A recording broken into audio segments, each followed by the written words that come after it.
Hi, this is Dave Gleason, head coach at Athletic Revolution in Pembroke, Massachusetts. I'm coming to you today from a little bit of a different perspective. If you've noticed, none of my other videos dealing with youth fitness and youth fitness training have been how-to videos. The subject line here on this video is how to teach a lunge properly, and that's in respect, of course, to dealing with a young athlete. Let's just take the age ranges of 6 to 18 years old. I'm not going to actually show you a lunge. I'm not going to show you how to teach proper technique, but I want to get you thinking about how you would teach it and why. Because that's really at the crux of becoming a good coach, is knowing exactly what you're doing and why. We'll get into more of it in a minute. I just want to say, excuse me, I wrote some notes here, so I have a lot of thoughts on this, and I want to stay on topic, because I only want to take a few minutes of your time right now, okay? So the first thing I want you to think about in teaching a lunge, whether it's a lunge walk or a stationary, like a split squat, a backward lunge, whatever it is, lateral lunge, ask yourself this first: why? What's the outcome? What are you looking for?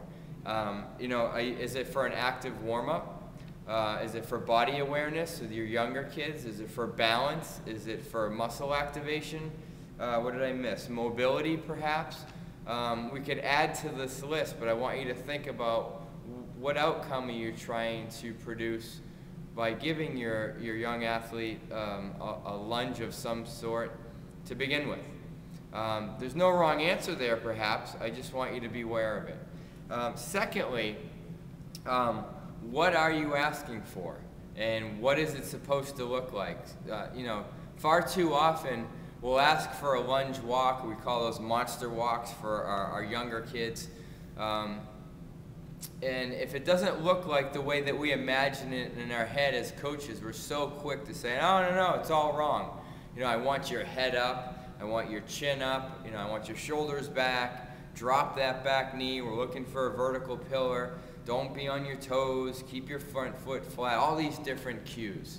We want to keep it simple, but you also want to remember, what did you ask for? If you didn't ask for all those things, and it looks like, they're leaning forward, they might even be kyphotic, and, knee is valgus, whatever it is, whatever it looks like, unless you ask for something specific, you can't really get on them, because they're doing it the best way they can, and the only way they know how to. So I want you to think about that. So far we've covered the why and what did you actually ask for. And that goes beyond whether it's, again, a walking lunge or a split squat, lateral lunge, back lunge, whatever it is.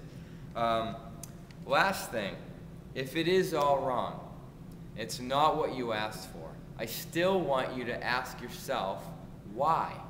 There's a lot of reasons, or potential reasons there could be. Let me just go over some of them real quick, okay? And this is, let's just say that you ask for a walking lunge and it's an absolute mess in your mind, in your opinion, okay? Maybe it's lack of gross motor control, okay? Let's start there. Maybe it's a lack of local muscular stabilization, okay? Maybe they can't stabilize the joints they need to use, or they're going to use in this movement, in order to produce enough force to make it look the way that you want. All right, maybe it's not effective or efficient yet because of that. Is it a lack of self-confidence? And I say this especially when we're talking about a movement like a lunge, because what does the central nervous system do with a kid that is not confident? It rounds the shoulders forward and brings the chin down. So again, especially if this is a new movement and it's for a kid who's maybe low skill, low motivation, not a lot of confidence, their instinct, their central nervous system is going to tell them to hunch over, lean forward. It could look horrible in your opinion, but they're doing the best they can. They've never been taught any other way. So then we need to use some outcome-based coaching, which is a whole nother video. Again, I'm going to stay on topic. Let's see, shoulders, dropping the head. Maybe it's just lack of exposure, lack of experience. Maybe they've never done that activity before, and their brain, their central nervous system, needs to figure it out. Maybe you need to give them a little bit of time to discover or learn on their own what feels right. I'm sure it didn't feel great to begin with. They're probably going to look at you and say, yeah, I know that was not great, but I'm going to try again. I really want it to be good this time. When it does click, they'll light up, they'll look at you, you'll both light up, it'll be a great thing. Okay, next. If it's an older kid, you know, maybe they've missed some sensitive or critical periods in their life where they were most likely to pick up the skills required to produce that movement. We don't know. We can't just assume. That's just my short list, just to go over teaching a proper lunge. Again, without actually going into the mechanics, because there's a lot of different variations. And there's also not one size fits all.